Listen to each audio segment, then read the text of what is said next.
and lifting and moving, so it's going to be myself and like Nancy.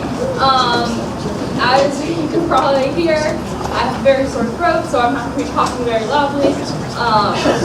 But we're not going to be doing a lot of PowerPoint. A lot of it's going to be hands-on, moving, and use of some of the equipment that we have.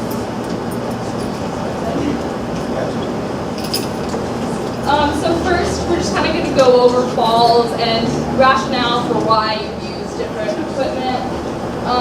So always, whenever you get to the scene of a fall, you want to determine the reason that they fell, whether it be medical or mechanical. So different reasons that someone could have fallen for a medical reason.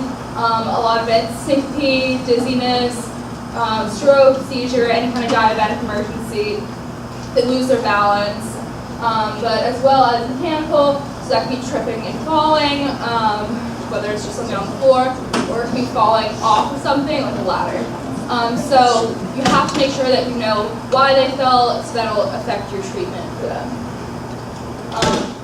And a lot of our falls are for the elderly, so just things to keep in mind is it's easier for them to get injured because they do have more brittle bones, and they may have had previous injuries that make them more susceptible to more serious consequences. So you want to make sure that you're getting them a full thorough assessment. So what you want to make sure you're considering for every fall victim is C-spine. So whether or not you need to put on a C-collar. So the criteria on whether or not you put on a C-collar is head, neck, and back pain, altered mental status, intoxication, language barrier, distracting injury, abnormal CSMs, as well as EMT discretion.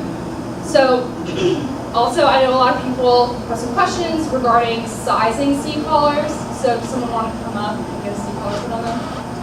Woo! Yeah, Hannah. Yeah.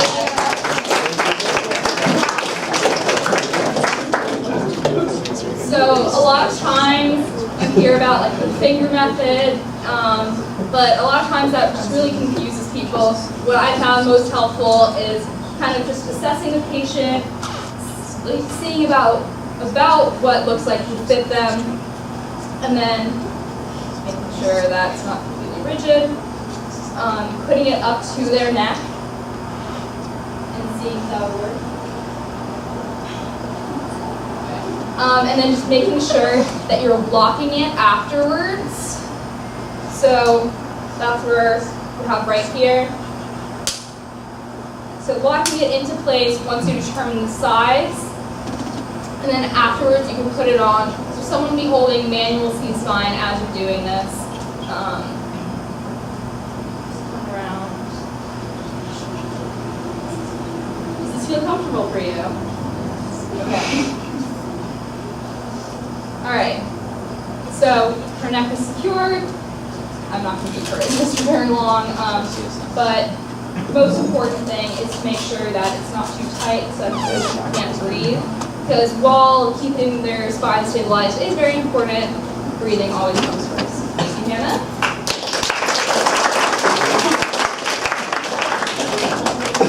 And if you're unable to really get a sense of what the story was, and you think that they might need a C-collar, it's always okay to put it on, and in the ER they may just take it off. But we want to just make sure that you're covered and do a thorough assessment.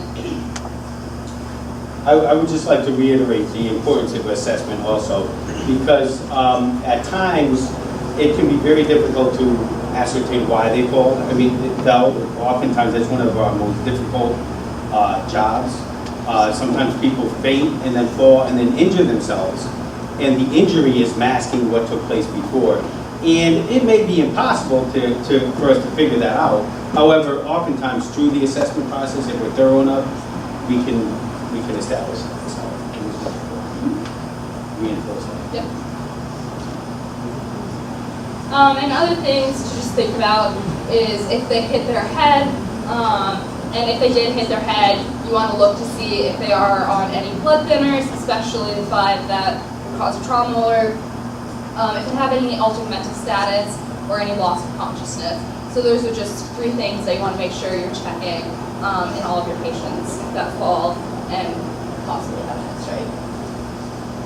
So now we can move on to the more fun parts, so the actual moving of a patient. So before you move them, you want to make sure that C-spine is stabilized, and do a rapid trauma assessment before you try to move anything.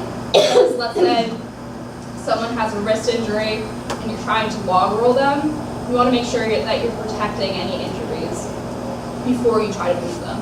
So you want to be aware of everything that's going on, and you want to know their level of consciousness and CSMs before you do any straps or anything that could influence it.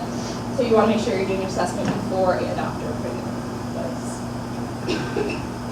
So there's our picture of Bluey. And the reeds.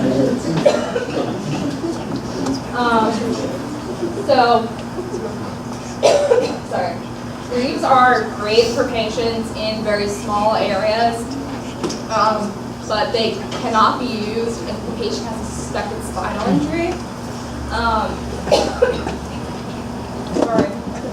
So this could be if someone's just on the floor, you just need to move them onto the stretcher. If they have a spinal injury, the scoop would be better if you have Ethan in the scoop. So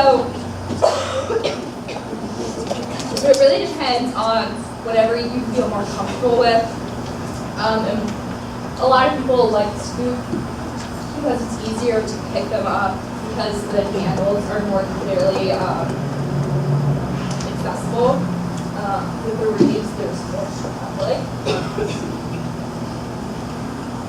Alright, and we also have the stair chair, which, sorry, all of us have used, and that's for moving patients. Just the bottom. So,